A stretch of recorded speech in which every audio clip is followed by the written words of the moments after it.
Quand t'es pâtissier, t'as plein d'idées de business. Vendre ses gâteaux depuis chez soi, ouvrir une boutique, devenir formateur en présentiel et plein d'autres. Bah oui, tu cherches des options parce que tu veux être plus indépendant, avoir une meilleure situation. Mais le truc, c'est que tu sais pas comment faire. Mais après avoir tout testé et tout essayé, je peux te dire une chose. Fais attention sur quoi tu te lances parce que ça peut te coûter très cher. Dans cette vidéo, je vais te parler des 4 options qui s'offrent à toi, avec leurs avantages, leurs inconvénients et mon expérience perso dans chacune. Bon, pour ceux qui ne me connaissent pas, je m'appelle Adrien, ancien pâtissier chez La Durée. J'ai été pâtissier pendant un peu plus de 8 ans. Et aujourd'hui, j'aide les pâtissiers, les cuisiniers à lancer leur propre projet pour devenir libre, indépendant et surtout quitter les conditions du métier. Je tiens vraiment à remercier toutes les personnes qui s'abonnent, ça me fait très plaisir. Et d'ailleurs, j'en profite, pense à t'abonner, à commenter ou au moins mettre un petit like. C'est une petite action, mais tu verras que pour moi, ça compte beaucoup. Et pareil, ça t'intéresse de savoir comment je suis passé de pâtissier épuisé à entrepreneur libre et indépendant. Et bien, j'ai préparé une vidéo de 5 minutes que tu retrouveras juste en dessous de cette vidéo dans la description. Et let's go, on peut commencer avec la première option, vendre ses gâteaux depuis chez soi. Bon, si t'es pâtissier, je suis sûr et certain que tu as déjà pensé à cette option et que tu as même déjà peut-être vendu tes bûches à Noël ou encore tes chocolats à Pâques. Avec cette option-là, on va commencer tout de suite par les points négatifs. Le premier point, quand tu veux vendre quelque chose depuis chez toi, il faut forcément respecter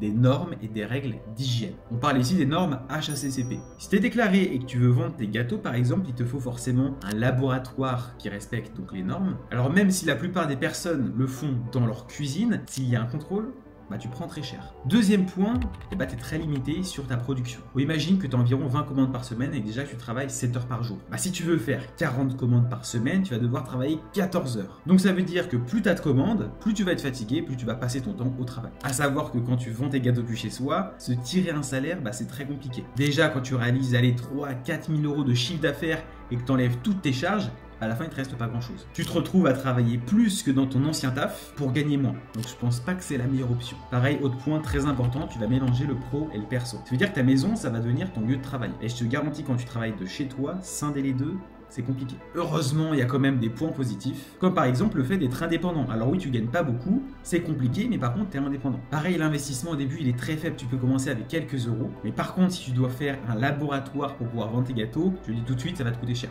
Donc de mon point de vue expérience, je l'ai testé. J'ai vendu mes chocolats à Pâques, j'ai vendu mes bûches à Noël. Ça m'a fait quelques euros, mais déjà quand tu enlèves toutes les charges et tout ce que ça t'a coûté, bah comme j'ai dit tout à l'heure, il te reste vraiment pas grand chose. Donc si tu veux vivre vraiment que de ça, prépare-toi à te faire des journées de 20 heures. Deuxième option, ouvrir sa propre boutique. On va pas se mentir, quand on a commencé la pâtisserie, pour la plupart d'entre nous, c'est quand même un goal. Donc un vrai objectif d'avoir sa propre boutique. Mais quand tu regardes les points négatifs, bah ça te refroidit. Forcément obligatoire, le crédit financier. Et en apport, il te faudra forcément entre 30 000 et 100 000 euros. Donc forcément, si tu as ta boutique, tu auras beaucoup de charges fixes. Entre le loyer, les salaires, les matières premières, l'électricité, et je t'en passe. Et à la fin, quand tu regardes ce qui te reste, bah c'est vraiment démotivant. Autre point, les horaires. Alors déjà, dans le monde de la pâtisserie, on en fait beaucoup, mais là, je te garantis, tu seras le premier arrivé et le dernier parti. La plupart du temps, en 7 sur 7, et encore, tu vas devoir gérer la paperasse, par exemple, le lundi. Plusieurs de mes amis aujourd'hui ont des boutiques ou des restos, et je peux te dire que c'est un stress qui est permanent. Ils y pensent tout le temps. Comment je pourrais faire ci, comment je peux arriver à être rentable avec ça, etc.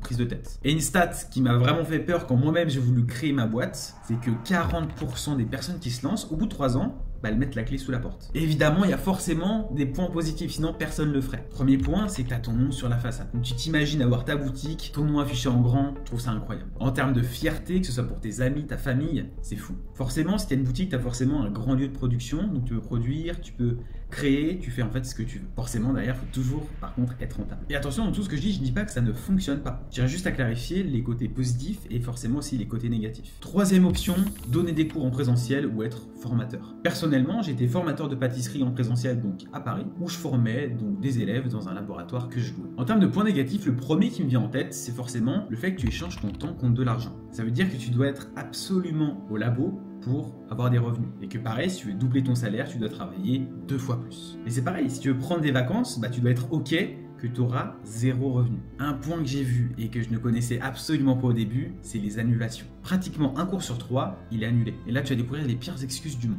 Entre les grands-parents qui sont décédés, les parents à l'hôpital, encore mon chien qui est malade, j'en ai entendu des dizaines. Aussi, ce qui est une galère, c'est de trouver des clients. Parce que soit tu dépends du bouche à oreille, ou soit tu le tends sur les réseaux sociaux et tu essayes de faire la différence. Et même avec un compte à 300K, ça m'est arrivé que des sessions ne soient pas remplies. Donc trouver des clients quand tu pars de zéro, bah, c'est pas facile. Et forcément, tu as aussi le côté fatigue physique qui vient avec, parce que c'est très épuisant de passer plus de 10 heures par jour avec plus de 10 personnes, et aussi tout le côté organisation à gérer qui est pas facile. Au niveau des points positifs, forcément, c'est très gratifiant. Les gens, ils te remercient, tu arrives vraiment, par exemple en pâtisserie, à vraiment améliorer leur niveau et ils te remercient pour ça. Et pas besoin non plus d'un gros investissement financier, parce que pour commencer, tu n'es pas obligé d'acheter un local, et tu peux simplement le louer. Et attention à toujours être rentable, parce que tes sessions doivent toujours être au moins remplies à 60% pour être rentable. Et je dirais vraiment que trouver des clients, c'est le plus gros point noir. Donc c'est une option qui est envisageable, qui est forcément mieux que le salariat, ça demande par contre plus de responsabilité. Et le côté liberté, bah, je trouve qu'on l'a pas trop. Quatrième et dernière option, le business en ligne. Ça fait maintenant plus de 4 ans que j'ai mis le pied à l'étrier et que je me suis lancé dans le business en ligne. Pour la petite histoire, mon premier business en ligne, c'était de la vente de formation de pâtisserie. Globalement, j'aidais les passionnés de pâtisserie à améliorer leur niveau donc depuis chez eux grâce à mes formations et à mes techniques de chef.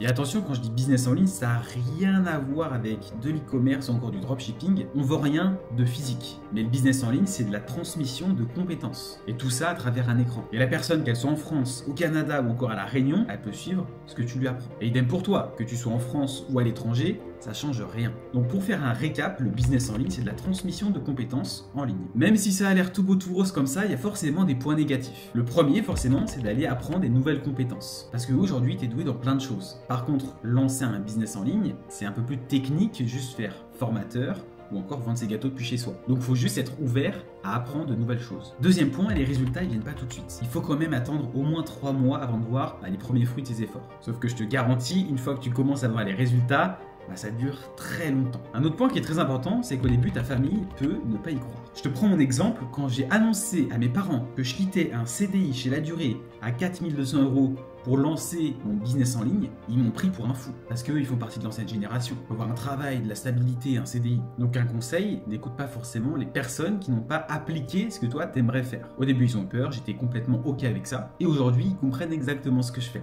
en voyant les résultats. Et maintenant, on attaque les points positifs. Tu crées une fois et derrière, tu vas vendre en continu. Et que ce soit une formation, un accompagnement, ça fonctionne de la même manière. Une fois qu'il est créé, que tu le vendes une fois ou que tu le vendes 1000 fois, tu auras passé le même temps à le créer. Donc là, tu ne vends plus ton temps contre de l'argent. Et dans ce cas-là, on peut dire que c'est évolutif et donc que c'est scalable. Ça veut dire que tu peux augmenter tes revenus sans y passer plus de temps. Un autre point qui est incroyable, c'est que tu vas réellement aider des personnes. Parce que forcément, derrière chaque idée de business, il y a toujours un problème à résoudre. Donc en plus de bien gagner ta vie, t'aides tes élèves. Forcément aussi, comme c'est en ligne, tu peux faire ça de n'importe où. C'est ce qu'on appelle la liberté géographique. Tu peux très bien bosser à Bali, tes clients sont en France, mais toi tu travailles depuis ton ordinateur. Un autre point que tu vas beaucoup aimer, c'est que tu auras plus de temps pour toi et aussi ta famille. Alors oui, au début, il faudra bosser. Mais tu verras qu'au bout de quelques mois, quelques années, tu bosseras beaucoup moins. Je prends mon exemple, aujourd'hui, tous mes matins sont consacrés à moi et ma famille. Et l'après-midi, je bosse parce que j'adore ça. Et le mieux, c'est que tu organises tes journées comme tu veux. Et ce qui est trop bien, c'est que tu arrives à vivre de ce que tu aimes, tu gagnes bien ta vie et t'aides réellement des personnes. Et pour moi, c'est à ce moment-là que ma vie, elle a pris tout son sens. En gros, tu te lèves le matin et tu sais pourquoi tu le fais. Et si je compare avec mon ancienne situation quand j'étais salarié, j'étais pas aussi heureux. Donc tu l'auras compris, j'ai testé ces 4 options